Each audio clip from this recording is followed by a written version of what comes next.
से बोलिए माँ दुर्गा की जय। प्यारे भक्तों, आज आप सभी श्रवण करेंगे विजयदशमी दशहरा की पावन कथा। दशहरा भी कहा जाता है, हिंदू धर्म का एक प्रमुख त्यौहार है। यह त्यौहार भगवान राम द्वारा रावण पर विजय प्राप्त करने की कथा से जुड़ा हुआ है। रामायण के अनुसार अयोध्या के राजा दशरथ के पुत्र राम ने अपनी पत्नी सीता और भाई लक्ष्मण के साथ 14 वर्ष का वनवास बिताया था। वनवास के दौरान लंका के राजा रावण ने सीता का अपहरण कर लिया और उन्हें लंका ले गया।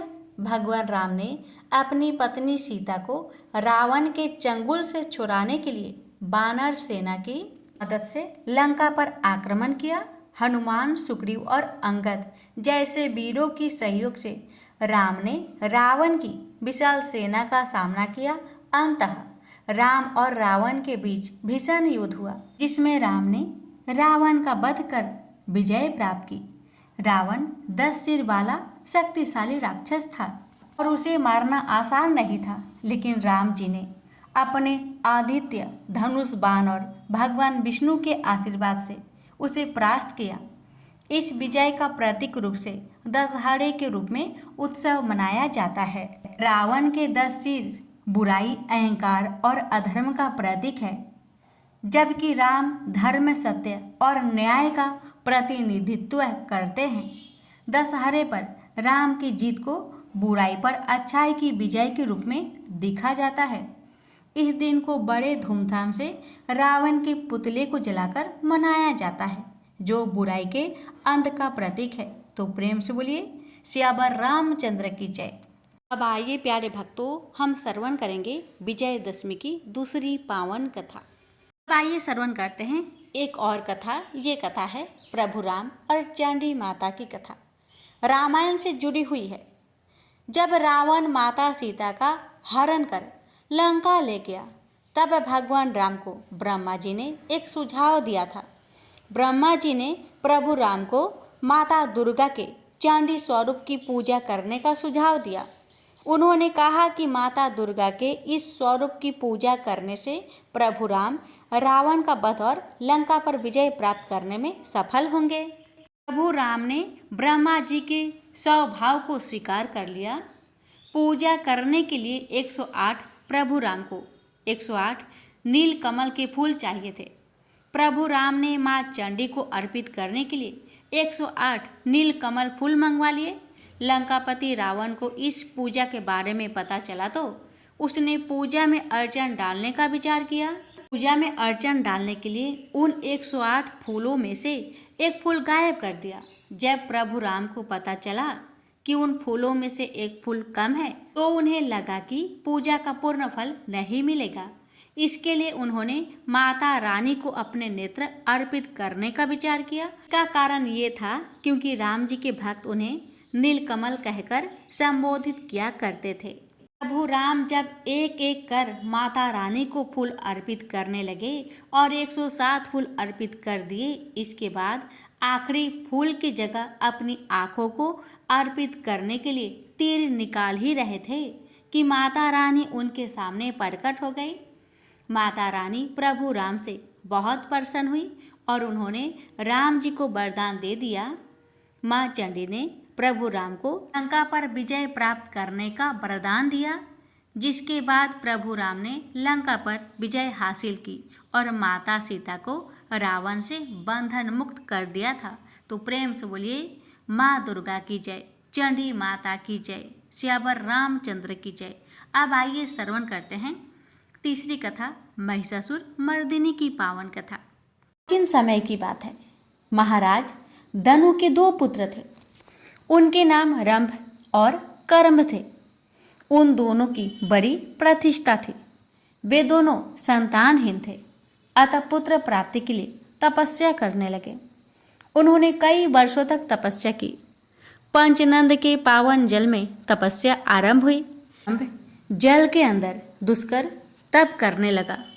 रंभ परसष्ट दूध वाले बट वृक्ष के नीचे गया और पंचागिन की व्यवस्था करके तपस्या में लीन हो गया।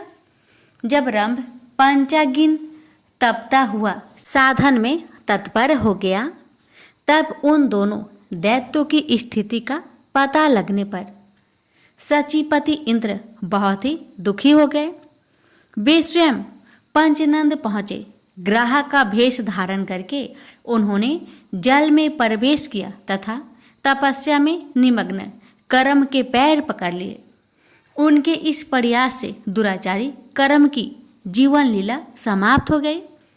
अपने भाई का मरण सुनकर रंभ के क्रोध की सीमा ना रही। उसके मन में ऐसी इच्छा उत्पन्न हुई कि अपना मस्तक अग्नि को भेंट कर दूं। अतः उसने सहसा बाएं हाथ से अपने सिर की चोटी पकड़ ली और दाएं हाथ से तीखी तलवार लेकर मस्तक को सर से अलग कर देना चाहा। इतने में ही उसे समझाने के लिए अग्निदेव वहां प्रकट हो गए। अग्निदेव ने कहा, दैत्य, तुम में बड़ी मूर्खता भरी हुई है। अभी तो अपना मस्तक काटने को तैयार हो गए हो। भला आत्महत्या जैसे अत्यंत अधम कर्म में तुम्हारी प्रवृत्ति कैसे हो गई? तुम्हारा कल्याण हो, उससे वर मांग लो। मन में जो भी इच्छा हो मांग सकते हो। अग्निदेव की बात सुनकर रंभ ने कहा, देवेश, यदि आप प्रसन्न हैं तो मुझे अभिष्ट वर देने की कृपा कीजिए। मैं तीनों लोकों पर विजय पाने वाला पुत्र चाहता हूँ। इसको देवता, दानव और मानव कोई भी किसी प्रकार पराजित ना कर सके। वही अपनी इच्छा के अनुसार रूप धारण कर सके, उसमें असीम शक्ति हो। अग्निदेव ने कहा, ठीक है, तुम्हारी अभिलाषा पूर्ण होगी। महाभाग रंभ, जिस सुंदरी भार्य पर तुम्हारा मन टिक जाए उसी के गर्भ से महान पराक्रमी पुत्र तुम्हें प्राप्त होगा। अग्निदेव की बातें सुनकर रंभ ने उनके चरणों में मस्तक झुकाया और अपने स्थान की ओर चल दिया। रंभ का स्थान संपूर्ण समृद्धियों से संपन्न था। वहां अनेक यक्ष मौजूद थे। भावनापन राक्षस तो था ही, भाव से एक महर्षि पर उस दानव की दृष्टि पड़ गई। उस समय वह भैंस भी जवानी के मद में चूर थी। रंभ उस पर आसक्त हो गया। होनी बड़ी प्रबल होती है। उसके वीर्य से वह महिषी गर्भवती हो गई। उसी समय एक दूसरा भैंसा उस भैंसे पर टूट पड़ा। अतएव उस भैंसे को मारने के लिए रंभ स्वयं सामने आ गया और उस पर झपटा। वह बलवान भैंसा भी कामांध था। उसने तुरंत अपने नुकीले सींगों से रंभ को चोट पहुंचानी शुरू कर दी। इससे वह दानव मूर्छित होकर भूमि पर गिर पड़ा और उसके प्राण शरीर से अलग हो गए। अपने स्वामी रंभ के मर जाने पर वह बेचारी महिषी भय से अत्यंत घबराकर वहां से भाग चली। वह वेग पूर्वक एक बट वृक्ष के नीचे जाकर यक्षों की शरण में गई। उसके पीछे लगा हुआ वह भैंसा भी वहां पहुंच गया। बल के अभिमान में तो वह चूर था ही। यक्षों ने देखा कि वह महिषी अत्यंत कातर होकर आंखों से आंसू गिरा रही है और भय से उसका कलेजा कांप रहा है। साथ ही पीछे दौड़कर आता हुआ भैंसा उन्हें दिखाई दिया। अतः उस महिषी की रक्षा करने के लिए यक्ष उस भैंस का सामना करने के लिए तत्पर हो गए। अब उस भैंसे के साथ उन यक्षों का युद्ध छिड़ गया। यक्ष बाण बरसाने लगे। एक बाण ऐसा लगा कि उससे आहत होकर भैंसा तुरंत प्राणहीन होकर पृथ्वी पर गिर पड़ा। रंभ यक्षों का परम प्रेमी था। अतः उन्होंने उसकी लाश लेकर दाह संस्कार करने के लिए चिता पर रख दी। पति के शरीर को चिता पर देखकर महिषी का मन में भी निश्चित विचार हो गया कि मैं भी पति के साथ सती हो जाऊं। यक्षों के रोकते रहने पर भी उसके विचार में परिवर्तन नहीं हुआ। वह जलती हुई चिता में बैठ गई। ने अपने प्रेमी पति को हृदय से चिपका लिया।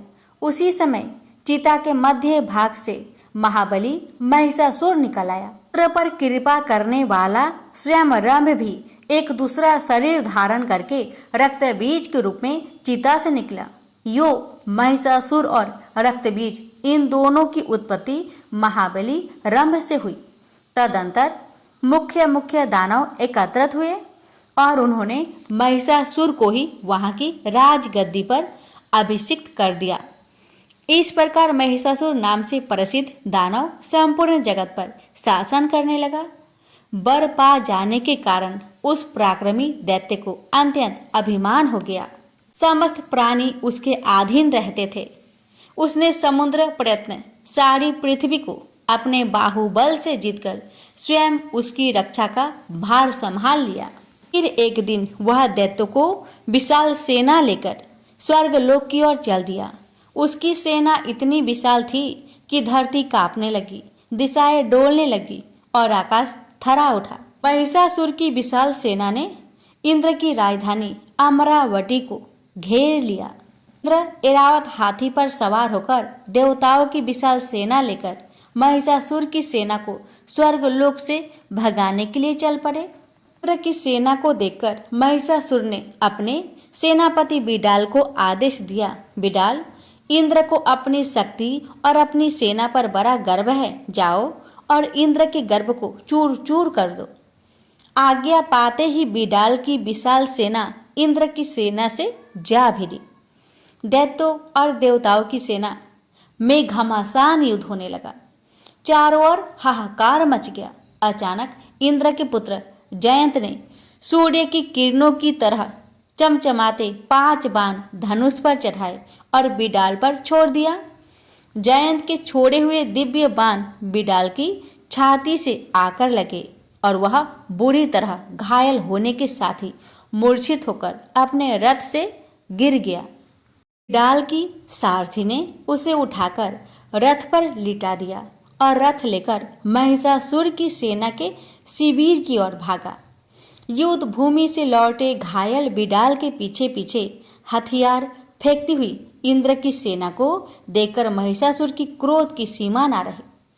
उसने अपनी विशाल गदा उठाई और अपने सेनाध्यक्ष चिछुर, उग्रस्त्र, उग्रवीर्य, असीलोमा, त्रिम्न, वास्क और अंधक आदि महादैत्यों के साथ एक विशाल सेना लेकर इंद्र की सेना पर टूट पड़ा। महिषासुर की विशाल सेना को देखकर ब्रह्मा, विष्णु और महेश भी इंद्र की सहायता के लिए युद्ध भूमि में आ गए। लेकिन महिषासुर ने अपनी असुरी शक्ति से असंख्य महिषासुर उत्पन्न कर दिए। ब्रह्मा, विष्णु और महेश जिस और भी देखते थे उन्हें असंख्य महिषासुर दिखाई देते थे। भगवान विष्णु ने अपने सुदर्शन चक्र को आज्ञा दी कि वह महिषासुर की इस असुरी माया को समाप्त कर डाले। लेकिन सुदर्शन चक्र जैसे जैसे महिषासुर की गर्दन काटता गया, नए नए महिषासुर पैदा होते चले गए। यह देखकर ब्रह्मा, विष्णु और महेश अपने अपने स्थानों को चले गए। ब्रह्मा, विष्णु और महेश के जाते ही इंद्र और उनकी सेना के पांव उखड़ गए। देव सैनिक अपने प्राण बचाकर भागने लगे।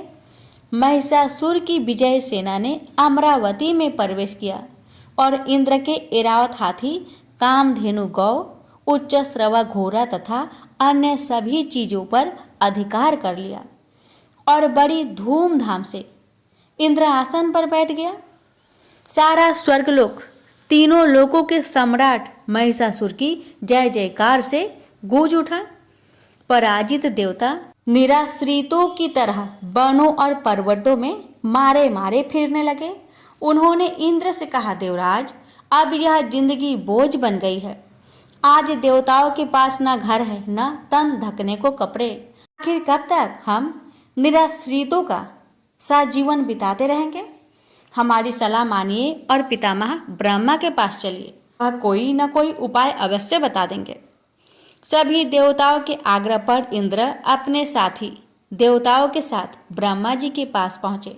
इंद्र बोले, पितामह, इंद्र आसन पर अधिकार कर लेने के बाद भी महिषासुर के अत्याचारों का अंत नहीं हुआ है, कोई उपाय बताइए।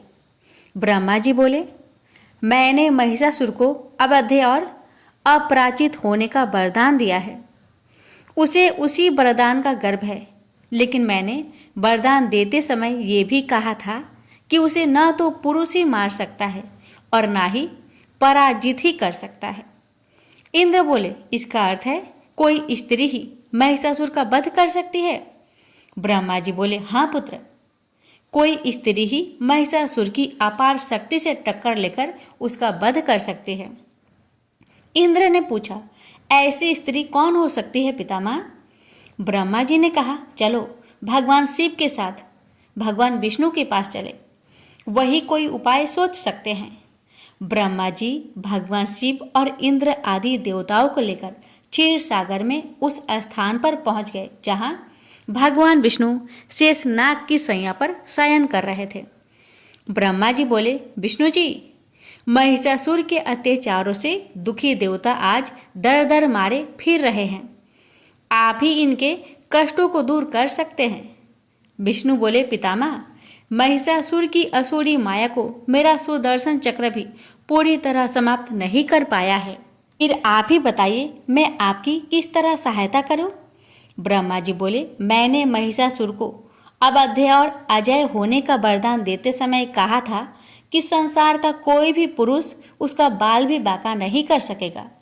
विष्णु जी बोले, इसका अर्थ है कि कोई नारी ही इस महादैत्य महिषासुर का वध कर सकती है, तब तो माँ भगवती के अतिरिक्त और कोई महिषासुर का वध नहीं कर सकता।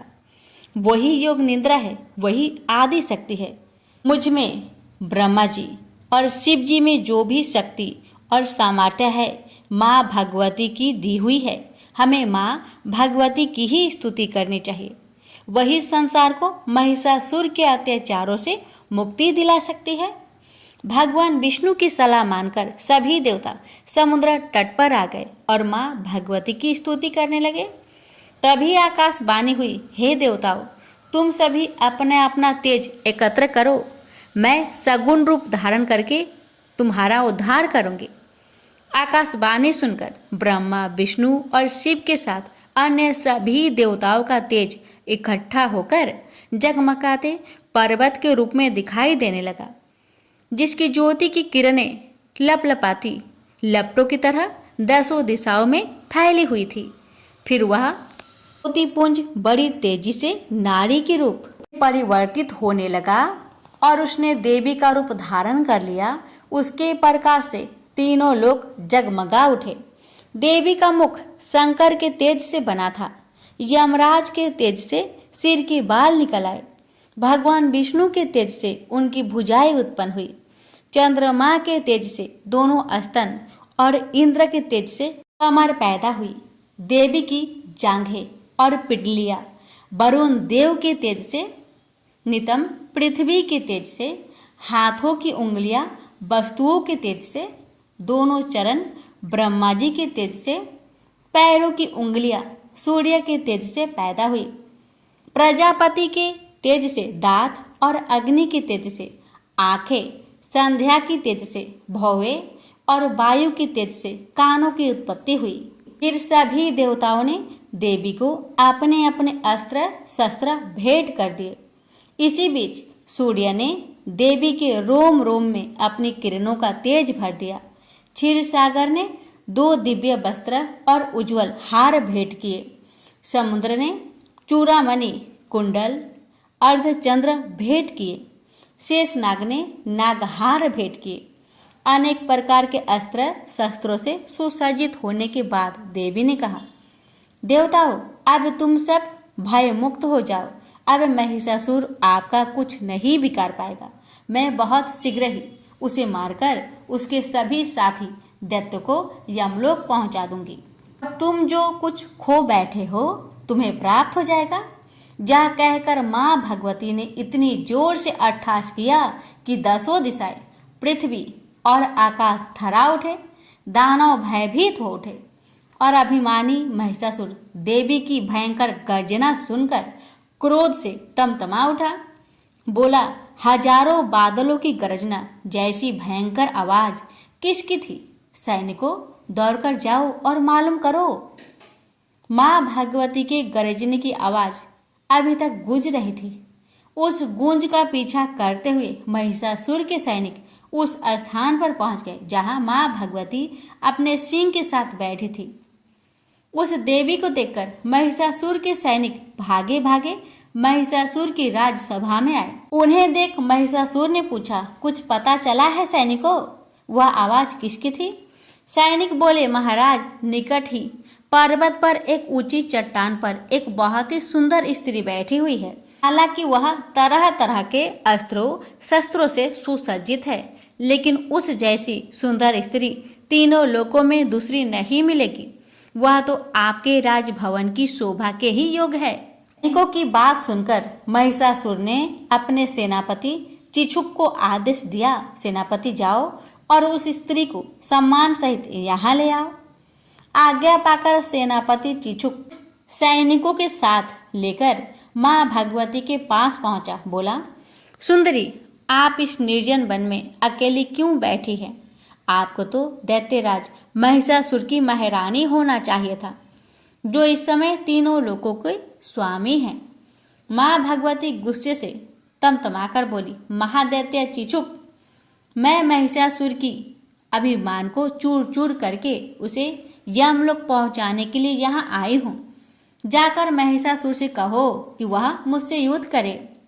चिछुक ने आकर माँ भगवती का संदेश महिषासुर को सुनाया तो वह क्रोध से तलमलाकर बोला, सेनापति चिछुक, अपने साथ एक विशाल सेना लेकर जाओ। मेरा विचार है कि वह सुंदरी उस सेना को देखते ही भयभीत हो उठेगी और चुपचाप तुम्हारे साथ चली आएगी। आज्ञा पाकर चिछुक दैत्यों की एक विशाल सेना लेकर माँ भगवती के निकट पहुंचा तो उस भयंकर सेना को देखकर डरने की बजाय माँ भगवती ने अपना धनुष उठाया और इतनी तेजी से बाण बरसाने लगी कि चिछुक और उसके सैनिक अपने अपने हथियार हाथों में भी ना ले सके। माँ भगवती की भीषण बाण वर्षा से असंख्य दानव सैनिकों को मौत के घाट उतार दिया। उसमें सेनापति चिछुक भी शामिल था।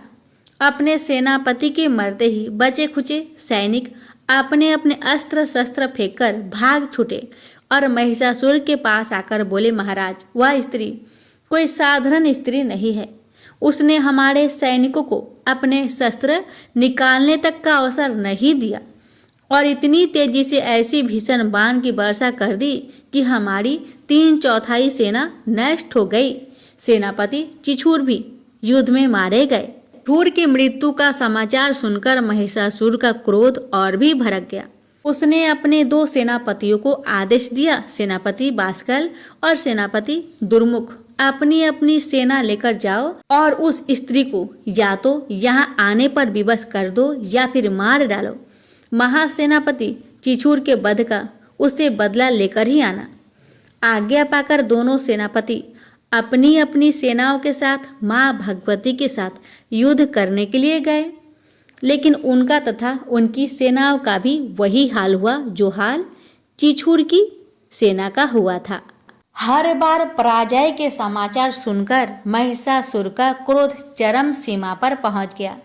उसने अपने भी सेनापतियों को साथ लिया और असंख्य सैनिकों को साथ लेकर युद्ध भूमि की ओर चल दिया। तो भूमि में पहुंचकर उसने माँ भगवती से कहा, सामान्य सैनिकों को मारकर तेरा घमंड बढ़ गया है, लेकिन तू अब सावधान हो जा, तेरा काल तेरे सिर पर मंडरा रहा है। फिर भी यदि तू मेरी महारानी के रूप में मेरे राजभवन में चलने के लिए तैयार हो तो मैं तुझे क्षमा कर सकता हूँ।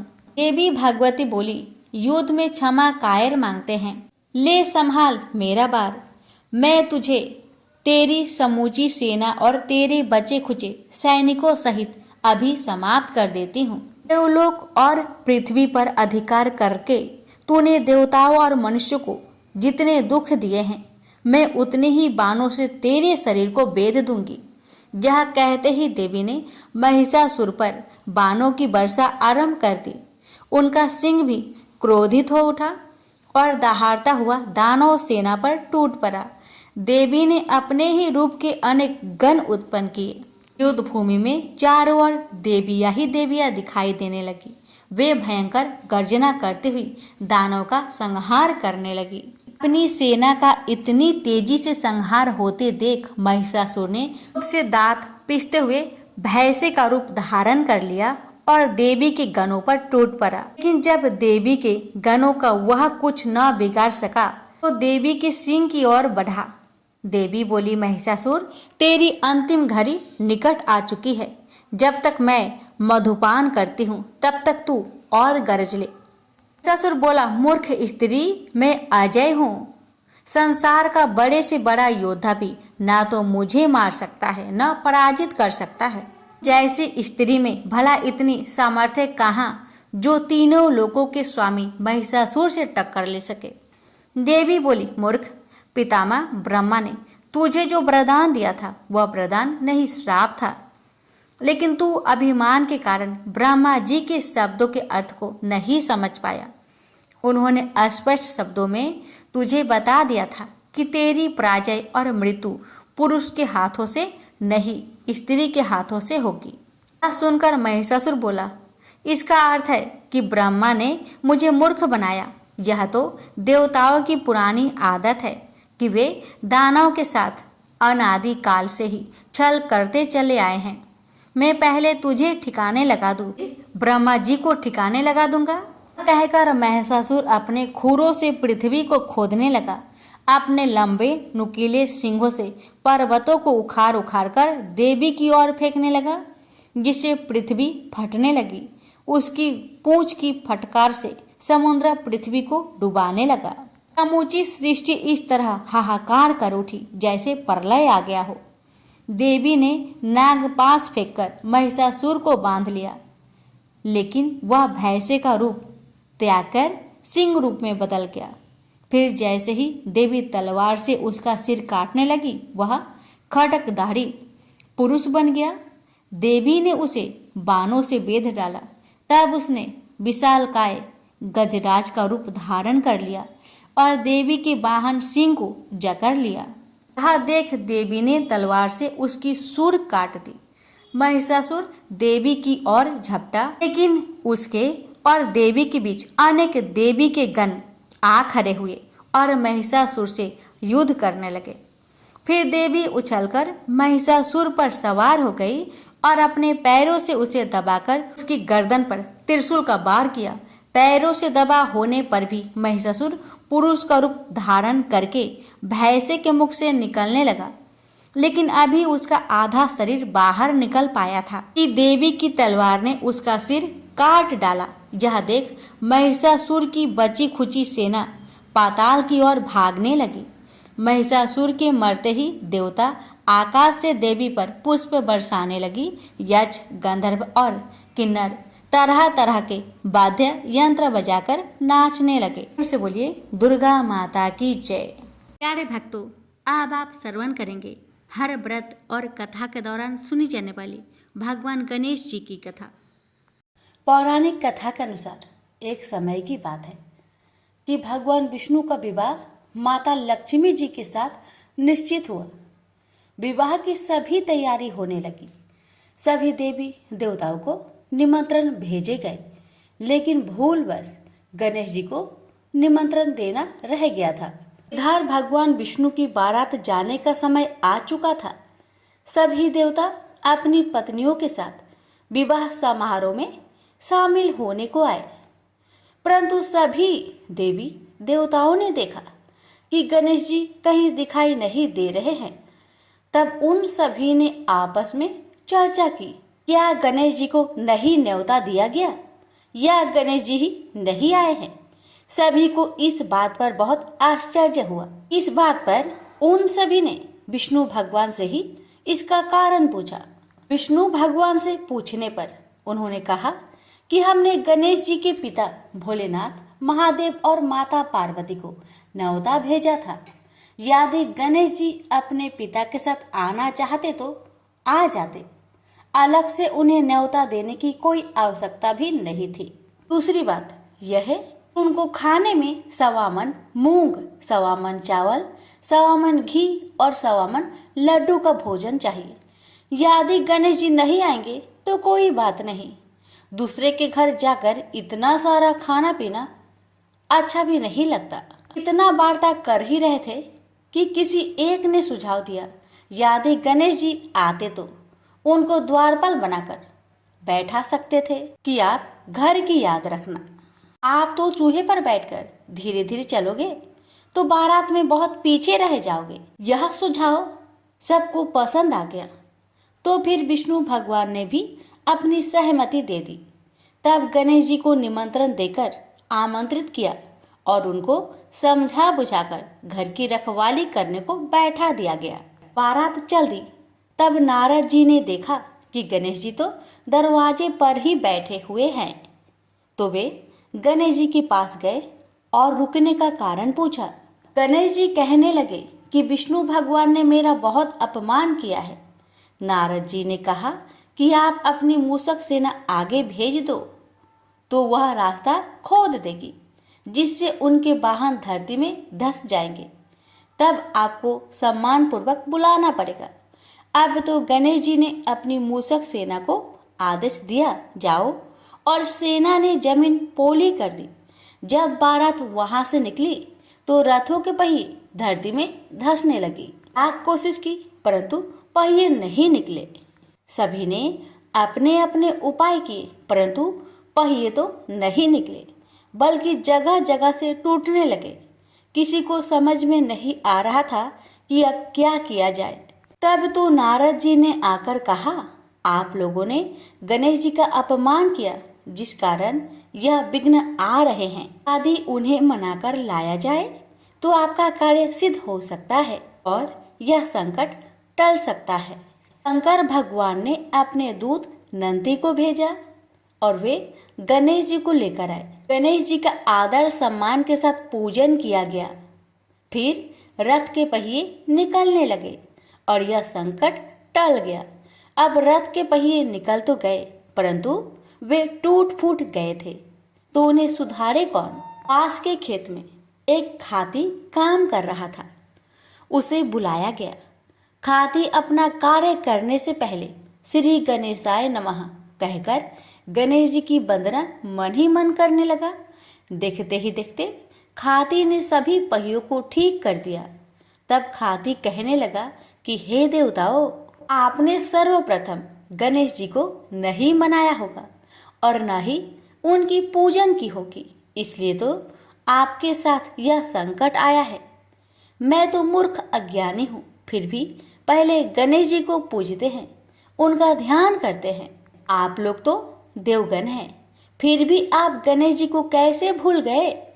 अब आप लोग भगवान श्री गणेश जी की जय बोलकर जाए तो आपके सब काम बन जाएंगे और कोई संकट भी नहीं आएगा। ऐसा कहते हुए बारात वहां से चल दी और विष्णु भगवान का लक्ष्मी जी के साथ विवाह संपन्न करा के सभी सकुशल घर लौट आए। हे गणेश जी महाराज, आपने विष्णु को जैसा कारज सरियो ऐसा कारज सबको सिद्ध करिजो। बोलिए गजानन भगवान की जय। लापसी तपसी की कथा। एक लापसी था, एक तपसी था। तपसी हमेशा भगवान की तपस्या में लीन रहता था। लापसी रोजाना सवा सेर की लापसी बनाकर भगवान का भोग लगाकर जीम लेता था। एक दिन दोनों लड़ने लगे। लापसी बोला, मैं रोज भगवान की तपस्या करता हूँ, इसलिए मैं बड़ा हूँ। लापसी बोला कि मैं रोज भगवान को सवा सेर लापसी का भोग लगाता हूँ, इसलिए मैं बड़ा हूँ। नारद जी वहां से गुजर रहे थे। दोनों को लड़ता देखकर उनसे पूछा कि क्यों तुम लड़ रहे हो। लापसी ने खुद को बड़ा होने का कारण बताया और तपसी ने अपना कारण बताया। नारद जी बोले, तुम्हारा फैसला मैं कर दूंगा। दूसरे दिन लापसी और तपसी नहाकर अपनी रोज की भक्ति करने आए तो नारद जी ने छुपकर 1.25 करोड़ की एक एक अंगूठी उन दोनों के आगे रख दी। तपसी की नजर जब अंगूठी पर पड़ी तो उसने चुपचाप अंगूठी उठाकर अपने नीचे दबा ली। लापसी की नजर अंगूठी पर पड़ी लेकिन उसने ध्यान नहीं दिया। भगवान को भोग लगाकर लापसी खाने लगा। नारद जी सामने आए तो दोनों ने पूछा कि कौन बड़ा। तो नारद जी ने तपसी को खड़ा होने को कहा। वो खड़ा हुआ तो उसके नीचे दबी अंगूठी दिखाई पड़ी। नारद जी ने तपसी से कहा, तपस्या करने के बाद भी तुम्हारी चोरी करने की आदत नहीं गई, इसलिए लापसी बड़ा है और तुम्हें तुम्हारी तपस्या का कोई भी फल नहीं मिलेगा। तपसी शर्मिंदा होकर माफी मांगने लगा। उसने नारद जी से पूछा, मुझे मेरी तपस्या का फल कैसे मिलेगा? नारद जी ने कहा, यदि कोई गाय और कुत्ते की रोटी नहीं बनाएगा तो फल तुझे मिलेगा। यदि कोई ब्राह्मण को भोजन करवाकर दक्षिणा नहीं देगा तो फल तुझे मिलेगा। यदि कोई साड़ी के साथ ब्लाउज नहीं देगा तो फल तुझे मिलेगा। यदि कोई दिए से दिया जलाएगा तो फल तुझे मिलेगा। यदि कोई सारी कहानी सुने लेकिन तुम्हारी कहानी नहीं सुने तो फल तुझे मिलेगा। उसी दिन से हर व्रत कथा कहानी के साथ लप्सी तपसी की कहानी भी सुनी और कही जाती है। प्रेम से बोलिए लक्ष्मी नारायण की जय।